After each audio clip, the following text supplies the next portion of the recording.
Salam. Coğrafiya blok imtahanı üçün hazırladığımız növbəti sınaq imtahanının suallarının izahına baxırıq. Sual 1.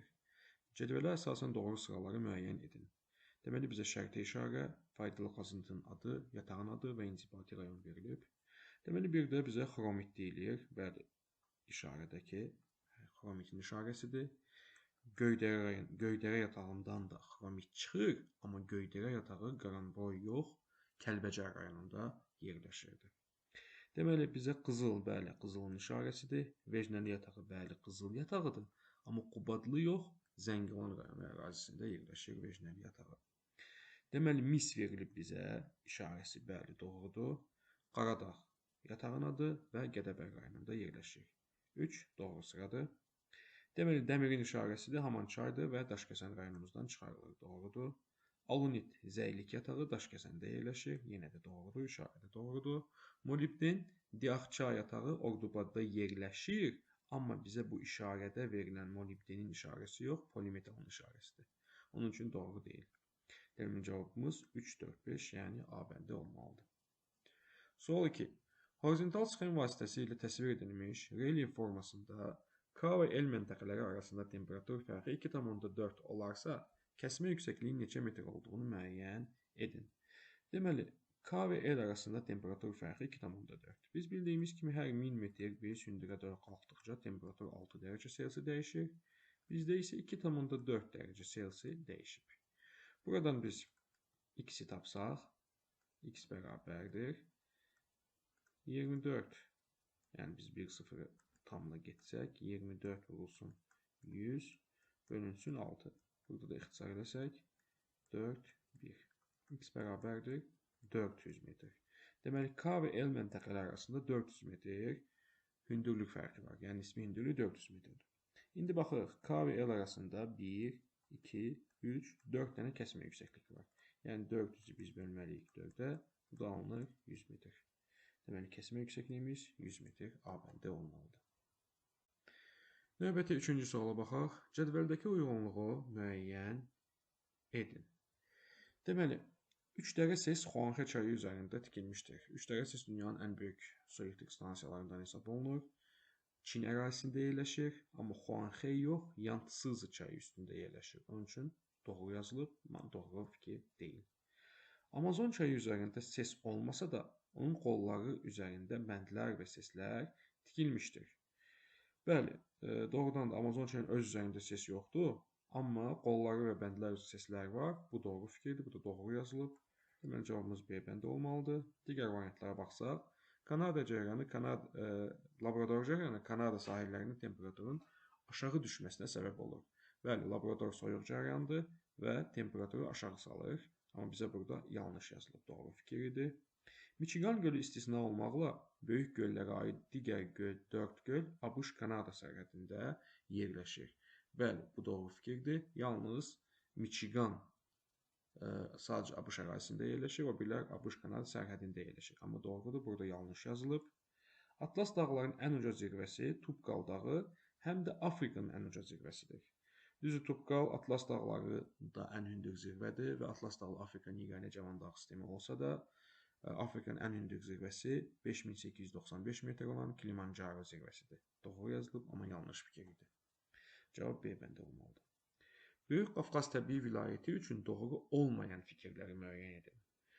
Deməli, boz qonur, düzən meşə, çəmən torpaqlar rast gəlinir. Bəli, boz qonur torpaqlar əsasən Abşeron yarımadası Qobustanda, düzən meşə, çəmən isə Samur dövşə ovalığında rast gəlinir. Bizə doğru olmayan istəyirdi, onun üçün götürmürük. Çayların əksəriyyəti öz mənbəyinin baş su ayırıcı silsilədən götürür. Bəli, həqiqətən də buradakı çaylar əksəriyyəti baş su ayırıcı silsiləsindən başlayır. Bu da doğru fikirdir. Şimal-şərq hissəsində hündürlüyə doğru landşaft inversiyası müşahidə olunur. Xeyr, bu doğru fikir deyil. Landşaft inversiyası bildiyimiz kimi Talış dağlarında müşahidə olunurdu. Deməli, 3 lazımdır bizə. Şimal-qərb hissə əsasən çökmə, cənub-şərq hissə isə möhkəm, maqmatik və metamorfik süxurlarla təşkil olunmuşdur. Bu fikirdə yanlış fikirdir. Şimal-qərb hissəsi əsasən çökmə bizə deyir ki, çökmə metamorfik, maqmatik və maqmatik suxurlar əsasən cənub-şərq hissəsində yayılmayıb. Möhkəm maqmatik suxurlar mövcud deyil. Onun üçün bu da yanlış fikirdir. Respublikanın mövcud olan bütün palçıq vulkanları bu təbii vilayətdə yerləşir. Düzdür, burada palçıq vulkanları geniş yayılıb Qobustanda, Abşeronda, amma bütün burada yerləşir fikir yanlışdır. Çünki Kür çöküklüyündə də vulkanlar mövcuddur. Onun üçün bunu da götürürük. Tərkibində olan fiziki coğrafi rayonların sayına görə yalnız Kür çöküklüyü vilayətindən geri qalır. Bəli, bu da doğru cavabdır. Kür çöküklüyündə 6 fiziki coğrafi rayonu var. Böyük Qafqazda 5 fiziki coğrafi rayonu var. Yəni yalnız Kürdən geri qalır. Doğru fikirdir. Bizə yanlışlar istəyirdi. 3, 4, 5 olmalıdır cavabımız onda. Şimali Avropa ölkələri üçün səciyyəvi olmayan xüsusiyyətlər istəyir bizdən. Deməli, iqlimi kəskin kontinentaldır. Şimali Avropa ölkələri əsasən dəniz sahili mövqeyə malik olduğu üçün kəskin kontinental iqlimdə deyil, əksəriyyəti mülayim dəniz və subarktik iqlim qurşaqlarında mövcuddur. Yəni, kəsin ümumiyyətlə mövcud deyil. Yəni, bir bizə lazımdır. İxracatda emalıcı sənaye məhsulu üstünlük təşkil edir. Bəli, əsasən inkişaf etmiş ölkələr olduğu üçün əsasən emal sənayesi məhsulu üstünlük təşkil edir. Əkinçiliyin inkişafı üçün əlverişli şərait vardır. Əsasən dediyimiz kimi Şimali Amerika subarktik iqlim qurşaqlarında, subarktik və iqlim qurşağında yerləşir şimal hissələri və əkinçilik üçün əlverişli deyil. Deməli, bunu da götürürük biz. Hidroenerji və meşə ehtiyatları ilə pis təmin olunmuşlar. Pis yox, əksinə çox yaxşı təmin olunmuşlar və şimal meşə qurşağında yerləşirlər. Heyvandarlıq üstünlüyü rol oynayır, çünki əkinçilik əlverişli deyil. Bütün ölkələrin dünya okeanına birbaşa çıxışı vardır. Bəli, Şimali Avropa ölkələrinin hamısının dünya okeanına çıxışı mövcuddur. Onda cavabımız 1, 3, 4 yanlış fikirlər olmalıdır. Deməli, doğru uyğunluğu müəyyən edin. Pambıq, çay, tütün. Pambıq, çay, tütün üzrə biz uyğunluğu müəyyən etməliyik. Əsasən. Deməli, Pambıq, Şəki, Qusar, Ağcabədi, Lənkəran rayonlarından Ağcabədi rayonuna uyğun gələ bilər. 3 və Ağcabədi rayonunda əsasən qışı mülayim keçən yarım səhra və quru çöl iqlimi olmalıdır. Yəni 1, 3, C şəklində olmalıdır. Çay, Lənkəran, Lənkəranda isə yayı quraq keçən mülayim isti iqlim olmalıdır. Tütün, tütün əsasən Şəki üçün səciyyəvidir. Tütün Şəki, yəni Şəki-Zaqatala rayonlarındakı yerdə əsas Şəki-Zaqatala iqtisadi coğrafi rayonunda becərilirdi və əsasən Xanı-Xeyri çayda becərilir. Burada isə qışı quraq keçən mülayim isti iqlim səciyyəvidir.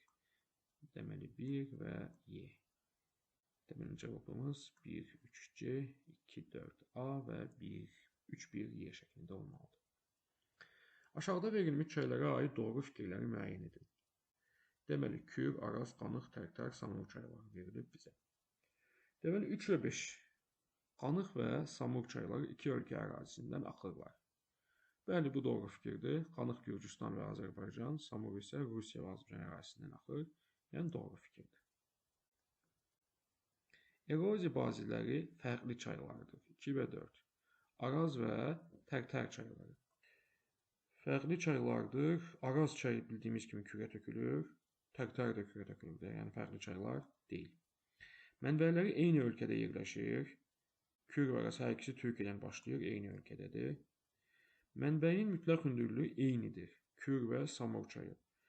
Kür və Samur çayı mənbələri eyni hündürlükdə mövcud ola bilməz. Bildiyimiz kimi Kür Türkiyədən gəlir, Samur isə Qafqaz dağlarından başlayır. 3 və 4. Eyni inzibati rayonların ərazisindən axır. Qanıq və Tərtər. Qanıq Kürün sol qoludur. Tərtər isə sağ qoludur və eyni inzibati rayon ərazisindən axa bilməz. 2 və 5.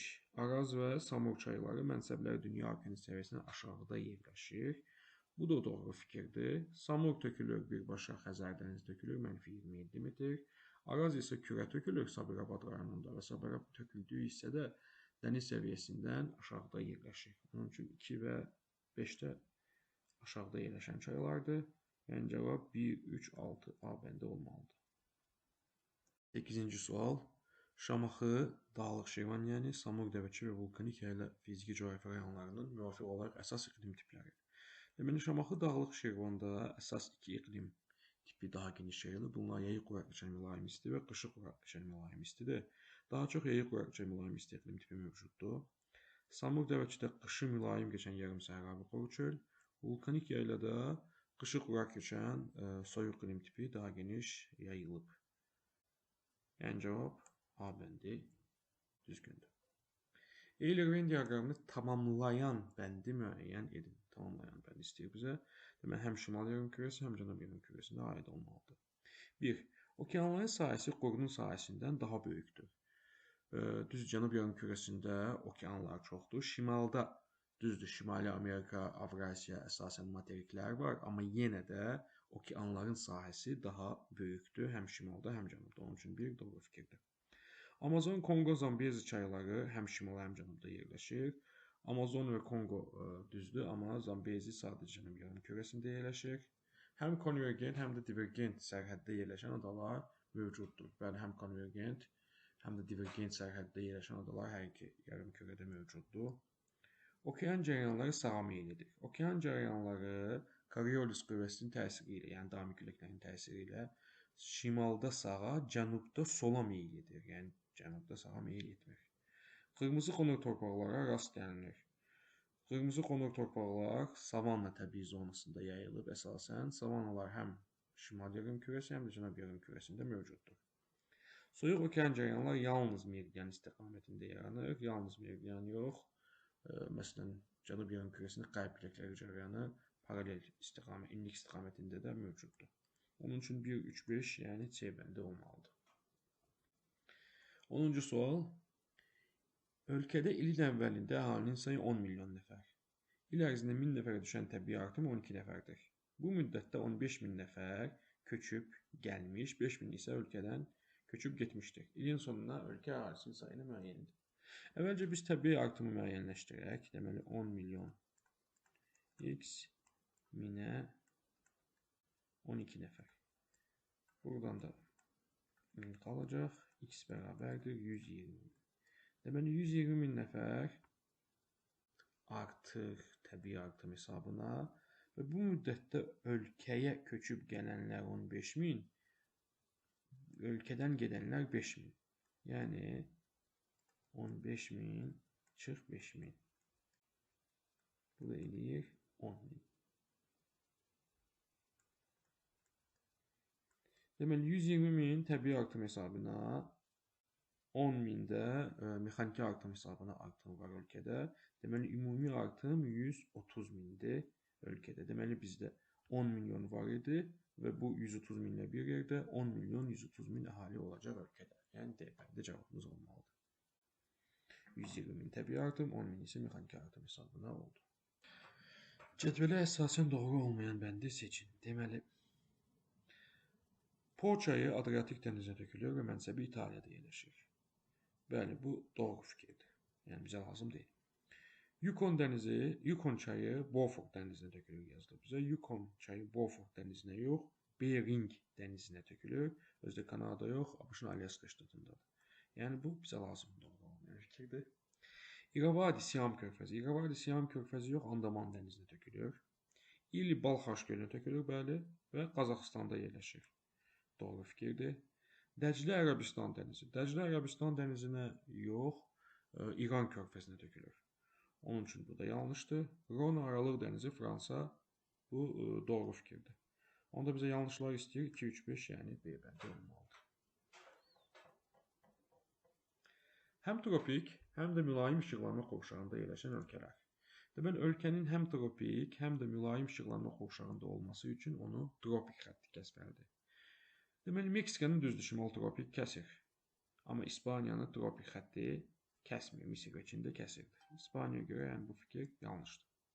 Argentinanı kəsir, Liviyanı kəsir, Hindistanı kəsir, amma Angolanı kəsmir. Onun üçün B bəndi də getdi. Filippini kəsmir tropik xətti. Əlcəzairi kəssə də Küveyti, Türkmənistan, Yeni Zelandiyanı kəsmir. Madagaskar bəli cənub tropiki kəsir. Səudiyyə Ərəbistanı şimal, Meksikanı şimal, Paragvay isə cənub tropiki xətti kəsir. Yəni həm tropik, həm də mülayim işıqlanma qovşağındakı ölkələrdir. Y bəndində verilən. Euler-Venn diaqramına əsasən doğru uyğunluğu müəyyən edin. Deməli bizə deyir, sahəsinə görə A fikrinə baxaq biz əvvəlcə. Sahəsinə görə ən böyük iqtisadi rayonu həmsərhəddir. Sahəsinə görə ən böyük iqtisadi rayon bildiyimiz kimi Qarabağdır. Qarabağla sərhəd olmalıdır və bir də şəhərlərin sayı inzibati rayonların sayına bərabər olmalıdır. Yaxşı, deməli Şərqi Zəngəzur Qarabağla sərhəddir və şəhərlərin sayı rayonların sayına bərabərdir. Çünki burada Cəbrayıl, Qubadlı, Zəngilan, Laçın və Kəlbəcər şəhərləri və Kəlbəcər rayonları yerləşir. Tərkibində 2 şəhər olan və yaxud da rayon mərkəzi olmayan şəhər mövcud deyil. Yəni Zəngəzur ola bilər. Abşeron xızı ola bilməz. Həm şəhərlərin sayı çoxdur, həm Qarabağla sərhəd deyil. Quba Xaçmaz Qarabağla sərhəddir, həmçinin şəhərlər çoxdur. Milmuğan bəli Qarabağla sərhəddir və şəhər və rayonların sayı bir-birinə bərabərdir. Ola bilər. Şirvansalyan sərhəd deyil. Mərkəzi Aran sərhəddir, amma orada şəhərlərin sayı daha çoxdur. Çünki Yevlax şəhəri və Mingəçevir şəhəri mövcuddur. Yevlax şəhəri və Mingəçevir şəhəri var Respublika tabelə. Amma bunlardan Mingəçevir rayon mərkəzi olmayan şəhər olduğu üçün şəhərlərin sayı daha çoxdur. Mingəçevirə görə bu fikir də doğru deyil. Deməli, Şərqi Zəngəzur ya da Milmuğan olmalıdır. Birinci bizim iqtisadi coğrafi rayonumuz. Yəni 1 ya da 4. Yəni Y bəndi getdi. Yəni bir bəndimiz getdi. Baxaq indi 2-yə. 2-yə B və D olmalıdır. D-də nə deyir bizə? Həm Xəzər dənizi, həm də xarici ölkə ilə həmsərhəddir. Həm Xəzər dənizinə çıxışı olmalıdır, həm də xarici ölkəyə çıxışı olmalıdır. Zəngəzur xarici ölkə yoxdur. Milmuğan xarici ölkə var, amma Xəzər dənizi yoxdur. Abşeron xızı Xəzər dənizi var, xarici ölkə yoxdur. Şirvansalyan həm xarici ölkə, həm Xəzər dənizinə çıxışı var. Mərkəzi Aran heç birinə yoxdur. Quba Xaçmaz həm xarici ölkə, həm də Xəzər dənizinə çıxışı mövcuddur. Deməli, Quba Xaçmaz ya da Şirvansalyan olmalıdır. Sonra B-də nə deyir bizə? Psevdovulkanlara rast gəlinir. Yəni, palçıq vulkanları var deyir. Quba Xaçmazda palçıq vulkanları yoxdur. Onda bizim 2-yə aid olan iqtisadi coğrafi rayonumuz Şirvansalyan, yəni 5-dir. Və 2-yə 5-dirsə, onda cavab tapıldı bizdə. 1-ə də 4 olmalıdır. 4 nə idi? Deməli, Milmuğan Şərqi Zəngəzur ola bilərdi. Ortaq xüsusiyyəti isə C deyir, ərazisində milli park mövcuddur. Bəli, Milmuğanda Ağgöl Milli Parkı, Şirvansalyanda isə Ceyranların qorunduğu Şirvanlı Milli Parkı mövcuddur. Yəni 4-5 cavab D bəndə olmalıdır. Konvergent sərhəddə yerləşən adaları göstərin. Deməli, adalar bildiyimiz kimi həm konvergent, həm də divergent sərhəddə ola bilərdi. Bunlardan Yapon adaları konvergent sərhəddə yerləşir.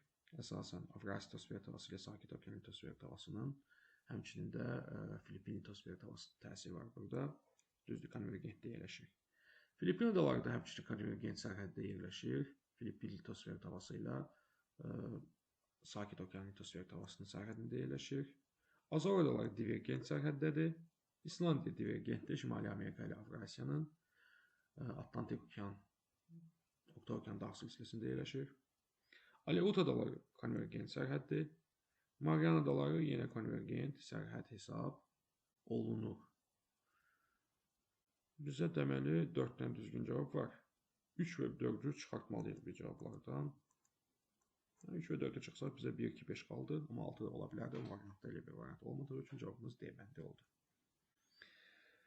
Xəritə sxemdə rəqəmlərə uyğun gələn obyektləri müəyyən edin. Deməli, bizə göllər istəyir. 1. Böyük Alagöl. 2. Tufan göl, yeganə buzlar mənşəli göldür. 3. Burada Ağgöl yerləşir. 4 isə Çaydır Axmaz mənşəli Candar göl olmalıdır. Deməli, Böyük Alagöl, Tufan göl, Ağgöl və Candar göl cavabımız Y bəndi. Uyğunluğu müəyyən edin. Deməli, sxemlərə baxsaq bizə gördüyümüz kimi hər ikisində küləklər mərkəzdən kənara doğru yönəlir. Deməli, mərkəzində yüksək təzyiq var hər ikisinin, kənarlarında alçaq təzyiq var. Və mərkəzdən kənara gedirsə, yəni mərkəzində yüksək təzyiq varsa, bu antisiklondur. Birinci sxemdə gördüyümüz kimi küləklər saat əqrəbi istiqamətində hərəkət edir. Deməli, şimal yarımkürəsində antisiklondur, saat əqrəbinin əksinə isə cənub yarımkürəsində antisiklon hesab olunur. Deməli, Şimal yarımkürəsində antisiklon 1-ə aid olmalıdır 3, cənub yarımkürəsində isə 4 və hər ikisi antisiklon olduğumuz üçün yüksək təzyiq sahəsi hesab olunur. Siklon isə alçaq təzyiq sahəsi idi. Əraziyə antisiklon daxil olanda buludsuz, sakit, quru hava şəraiti müşahidə olunur, amma antisiklon daxil olanda isə buludlu, yağıntılı hava şəraiti olurdu. Deməli 1-3-B, 2-4-B şəklində olmalıdır. Düzgün cavab. 17-ci sual. İnkişaf etmiş ölkələrdə immiqrasiya prosesinin yüksək olması hansı demoqrafik problemin həllinə müsbət təsir göstərir? Deməli, inkişaf etmiş ölkələrdə bildiyimiz kimi immiqrasiya prosesi səciyyəvidir birinci tip ölkələrdə və bu hansı problemin həllinə müsbət təsir göstərir? Deməli, şəhər ərazisinin sayı artır, şəhərlərin ərazisi genişlənir. Düzdür, bu baş verə bilər, amma bu müsbət bir şey deyil. Şəhərlər daha da böyüyür, şəhərlər genişlənir, sıxlıq daha da artır şəhərlərdə. Əhalinin sayının artması ölkədə yüngül sənayenin inkişafına müsbət təsir göstərir. Yüngül sənayenin inkişafına müsbət təsir göstərə bilər, amma yalnız yüngül yox, ümumiyyətlə amma təsir göstərə bilər. Əhalinin sayının artımı təmin edilir, əmək qabiliyyətli əhalinin faiz göstəricisi çoxalır. Bəli, bu mütləq doğru olmalıdır. Təsərrüfat sahəsinin işçi qüvvəsi təminatı asanlaşır, bəli, artıq yeni işçilər gəlir. Əhalinin yaş uyğunsuzluqları aradan qaldırılır. Deməli, əsasən inkişaf etmiş ölkələrdə yaşlılar çoxdur, yəni əmək qabiliyyətli insanlar azlıq təşkil edirdi və onların gəlməsinin müəyyən uyğunsuzluq aradan qalxır. Ölkədə əhalinin təsərrüfat tək mərkəzli formada yerləşməsi aradan qaldırılır. Xeyr, tək mərkəzli inkişaf etmiş ölkələrdə çox mərkəzli polisentrik quruluş səciyyəvidir, yəni bu onunla əlaqəli deyil. Miqrantlar elm tutulu sənayesinin inkişafına şərait yaradır.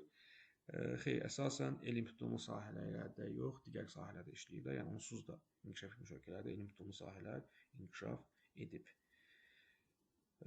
Bu da düzgün cavabımız düzdür. Burada 1, 6, 7 100% cavabımız deyil. Onda 1, 6, 7-ni çıxsaq cavabımız qalır 3, 4, 5.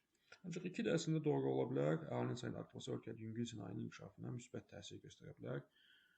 Amma sırf yüngül sənayenin inkişafı əsas daha 3, 4, 5 daha uyğun göstərir cavabdır.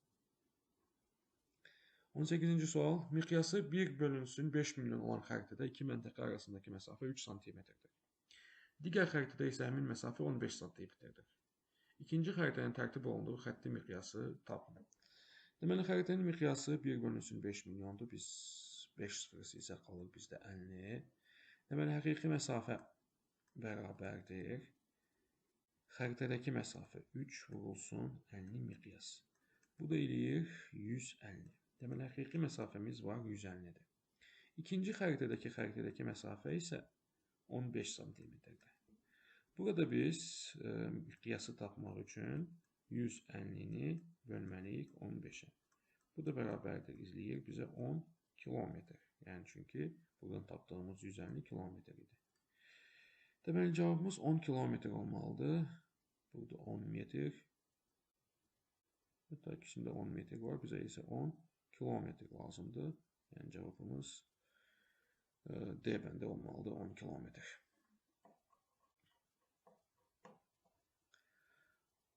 19. Cədvələ əsasən Böyük Qafqaz və Kiçik Qafqaz tektonik zonalarını müqayisə edin. Böyük Qafqaz və Kiçik Qafqazı müqayisə eləməliyik.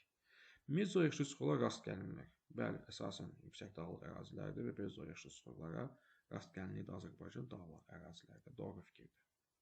Filiz mənşəli faydalıq rast gəlinir. Düzdür, əsasən filiz mənşələri Kiçik Qafqazdadır. Amma Böyük Qafqazda da polimetal ehtiyatları mövcud idi Zaqatala Balakətdə. Bu da doğrudur onda. Yayıq qoyaq keçən soyuq iqlim yarımtipi yayılmışdır. Yayıq qoyaq keçən soyuq iqlim yarımtipi əsasən Naxçıvanda yayılmışdı. Əsasən. Cüzi də olaraq Talış dağlarında yayılmışdı.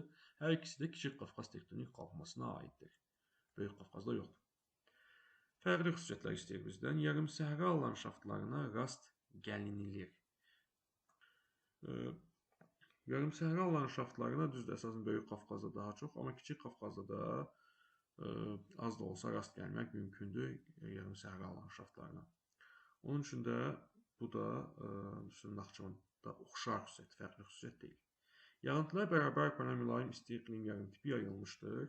Böyük Qafqazda da var, Kiçik Qafqazda isə Talış dağlarında mövcuddur. Onun üçün bu da oxşar xüsusiyyətdir. Hündürlüyü 4 metrdən yüksək zirvələr var. Hündürlük 4000-dən yüksək bütün zirvələr bildiyimiz kimi Böyük Qafqazdadır. Kiçik Qafqazda isə ən hündür zirvə Qapıcıq 3904-dür. Onun üçün cavabımız 1, 2, 6 D bəndi olmalıdır. Duzluğu 16 promil olan 1 litr suyun 60%-ni buxarlandırsaq, qalan suyun duzluğunu təyin edin. Deməli, bizim 1 litr suyumuz var və duzluğu 16 promil deyirsə bizə, deməli 1 litr suda 16 qram duz var deməkdir. Bu suyun 60%-ni buxarlandırdıq. Deməli, 1 litrin 60%-i 0,6 litrdir. 0,6 litrini buxarlandırdıq, qaldı bizdə 0,4 litr. Deməli, duz 16 qramdır, duz isə buxarlana bilməz. 0,4 litr suyumuz qalsa da yenə 16 qram duz var bunun içində. Bizdən duzluluq istəyir. Yəni duzluluq 1000 litrdə nə qədər duz vardır da? Bu da olacaq bizdə x. Burada da x bərabərdir 16 böl 0,4. 16 böl 0,4 də bərabərdir 40. Deməli cavabımız 40 promil olmalıdır. Xəritə sxemdə A məntəqəsindən B məntəqəsinə qədər hansı torpaq tiplərinə rast gəlinilmir? Hansı torpaq tipləri burada müşahidə olunur? Deməli, boz torpaqlar. Boz torpaqlar əsasən Mingəçevir-Sonibel sahilində rast gəlinir, yəni götürmürük. Çəmən meşə torpaqları Qanıxayır çayında imtiyazını alınan çəmən meşə mövcuddur. Dağ qara torpaqları. Dağ qara torpaqları bu aralıqda əsas yayılmır, düzdür. Əsasən tağlar şəklində sətə çıxırdı. Buna əsasən İsmayıllı, Şamaxı rayonları, Gədəbəy rayonu, Xocavənd rayonu rast gəlinir. Yəni burada mövcud deyil, götürəcəyik. Bataqlıq çəmən. Düzdür, çəmən meşə var, amma bataqlıq çəmən əsasən Şoran torpağının yayıldığı ərazilərdə Cənub-Şərqi Şirvan düzü, Qızılağac körfəzi sahillərində müşahidə olunurdu. Burada müşahidə olunmur. Qəhvəyi meşə torpaqları bəli müşahidə olunur, amma sarı torpaqlar Lənkəranda müşahidə olunurdu. Deməli 2, 5, 6 Y bəndi olmalıdır burada cavab. Doğru göstərilməmişdir. Savanna subekvatorialda yaranır və qırmızıqotur torpaqlar. Bəli, düzdür. Səhra subtropik boz. Səhra həm tropik, həm subtropik, həm mülayimdə yarana bilər və boz torpaqlar formalaşır, düzdür. Tayqa mülayim podzol. Bəli, iynəyarpaqlı meşələr mülayimdə və podzolda yaranır. Bu da doğru fikirdir. Daha sonra enli yarpaqlı meşə mülayim, şabalıdır. Bu doğru fikir deyil. Əsasən enli yarpaqlı meşələrdə qəhvəyi və qonur torpaqlar yaranırdı. Onun üçün bu doğru göstərilməyib. Qarışıq meşə mülayim, çibli modsol. Bu da doğrudur. Deməli cavabımız B bəndi olmalıdır. 23-cü sual, yəni açıq tipli suallara baxırıq. Xəritə sxemdə verilmiş regiona aid olmayan xüsusiyyətlər. Deməli, bizə Cənub-Şərqi Asiya regionu verilib. Təbii kauçuk və çəltik ixrac edilir. Bəli, doğru fikirdir, lazım deyil bizə. Dünyanın mis qurşağı burada yerləşir. Xeyr, mis qurşağı And dağlarında və Mərkəzi Afrikada yerləşirdi. Burada isə Qalay Wolfram qurşağı yerləşirdi. ASEAN təşkilatına üzv ölkələrdir. Bəli, bu region ölkələr ASEAN təşkilatı, yəni Cənub-Şərqi Asiya ölkələrinin üzv ölkələrdir. Şəkər çonduruğu, qarğıdalı və kətan yetişdirilməsi üzrə ixtisaslaşmışdır. Xeyr, burada əsasən şəkər qamışı yetişdirilir, şəkər çonduruğu, qarğıdalı kətan, bunlar mülayim iqlim qurşağının bitkiləridir. Aqroiqlim ehtiyatlı yaxşı təmin olunub. Bəli, istilik və güneş saatlarının miqdarı və həmçinin yağıntılar burada mövcuddur, yəni yaxşı təmin olunmuş ərazilərdən biridir. Regionun əhalisi Altay dili ailəsinə mənsubdur. Xeyr, Altay dili ailəsinə mənsubdur. Əsasən Çin-Tibet dili ailəsinə mənsub xalqlar daha çox təşkil edir burada. Yəni, bu da aid deyil. Yəni, düzgün cavab 2, 4, 6 olmalıdır, aid olmayan fikirlər. Ölkədən gedən emigrantların sayının çox olması səbəb olur. Yəni, ölkədən çıxıb gedənlər çoxdur. Təbii artım aşağı düşməsinə səbəb ola bilər. Bəli, ölkədən gedənlər çoxdur, bu müəyyən dərəcədə təbii artıma təsir eləyə bilər. Ölkənin inzibati ərazi bölgüsünün dəyişməsinə, xeyr, ərazi bölgüsünün təsir etməz. Əmək ehtiyatının azalmasına, bəli, ölkədən çıxıb gedənlər çoxdursa, bu əmək ehtiyatının azalmasına səbəb ola bilər. Yaşlı yaşlıların payının artmasına. yaşlıların payının artmasına. Əsasən ölkədən çıxıb gedənlər deməli gənclər çıxıb getdiyi üçün yaş təqvimi yaşlıların payı arta bilər. Təbii artımın yüksəlməsi xeyir, əmək edən artması xeyir çıxıb gedirsə. Deməli 1, 3, 4 olmalıdır cavabımız. Azərbaycan və Özbəkistan üçün ortaq xüsusiyyətləri seçin. Qara metallurgiya güclü inkişaf etmişdir. Qara metallurgiya güclü inkişaf etmişdir fikri doğru fikir deyil. Kapital ixracatçılarıdır. Xeyir. Bitkiçilikdə pambıqçılıq əsas sahələrdəndir. Bəli, həm Azərbaycan, həm Özbəkistanda pambıq əsas bitkilərdən biridir. Birbaşa çıxışları yoxdur. Bəli, tərkibli muxtar respublika var. Azərbaycandan Naxçıvan, Özbəkistanda Qaraqalpaqistan Respublikası mövcuddur. Paytaxtları dəniz sahilində yerləşir. Azərbaycan düzdür Xəzər dənizi sahilində yerləşsə də, Özbəkistan ümumiyyətlə Xəzər dənizi ya da dünya kimi çıxışı mövcud deyil. Onun üçün də 3, 4, 5 olmalıdır. Deməli, 26-cı sual. Cənub yarımkürəsində olan müşahidəçi, deməli bizim müşahidəçimiz Cənub yarımkürəsindədir. Müşahidəçi günorta vaxtı günəşin zenit vəziyyətini özündən cənubda olduğunu müəyyən etdi. Müşahidənin ola biləcəyi coğrafi koordinatları müəyyən edin. Deməli, günəş bildiyimiz kimi bizim 23,5 cənub enliyini, yəni cənub tropikində zenitdə ola bilər, cənubda maksimal. Və biz də deyirik ki, cənubdayıq və günəş də bizdən cənubdadırsa, biz ekvatorla tropik xətti arasındakı enlikləri götürməliyik. 1 ola bilməz, 2 ola bilməz, 3 bəli 9 cənub enliyi, 35 cənub enliyi xeyir daha aşağıda yerləşir. 22 və 6 22 cənub enliyi və 5 cənub enliyi də ola bilər. Yəni ekvatorla tropik arasındakı ərazilər olmalıdır. 3, 5, 6 olmalıdır cavabımız. Uyğunluğu müəyyən edin. Deməli, hava limanları bizə ölkələr verilir və əsas hava limanlarını biz uyğunlaşdırmalıyıq.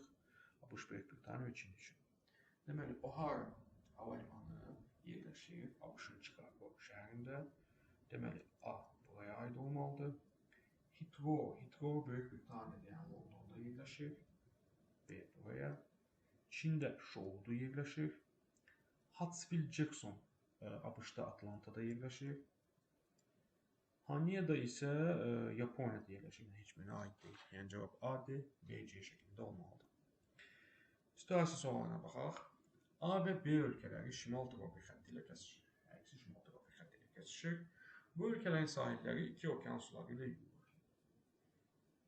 Hər iki ölkədə səhralar mövcuddur. A ölkəsi qərb, B ölkəsi şərq yarımkürəsində yerləşir. Bu ölkələrdən biri federativ, digəri isə unitar inzibati ərazi quruluşuna malikdir. Hər iki ölkə inkişaf etmiş ölkələrlə daxil olan bir ölkə ilə quruluş sərhədinə malikdir.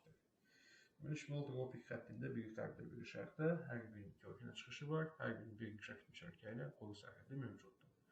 Onda qərb yarımkürəsindəki A ölkəsi Meksika ola bilər. 2 okean. Okeanları istəyir bizdən. Atlantik və Sakit okean sahəsində yerləşir. Qonşu olduğu inkişaf etmiş ölkədə ABŞ-dır. Səhralarda mövcud, uyğun gəlir. O bu ölkədə Misir ola bilər. Səhralar mövcuddur. 2 okean Atlantik və Hind okeanına çıxışı mövcuddur və bir inkişaf etmiş ölkə İsrail ilə həmsərhəddir. Sonra A, B ölkə inzibati ərazi quruluşu. A Meksikadır, federativ. B isə Misir unitar quruluşa malikdir. Qonşu olduğu inkişaf etmiş ölkələri bayaq dediyimiz kimi ABŞ, burada isə İsrail olmalıdır. Qış gün dönümü günü A və B ölkələrinin tropik xətti ilə kəsişən nöqtələrində günorta vaxtı günəş şüanı düşmə bucağını hesablayın. Deməli, şimal tropik xətti ilə kəsişir dediyimiz kimi, qış gün dönümündə zenit 23,5 cənub enliyidir və bizim enliyimiz isə 23,5 şimal enliyidir. D-ni, yəni düşmə bucağını tapmaq üçün 90-dan çıxmalıyıq biz enliyimizi, yəni 23,5 və cənubda olduğu üçün çıx 23,5. Bu da eləyir bizə 43 dərəcə. Deməli, günəş şüaları 43 dərəcə bucaq altında düşər.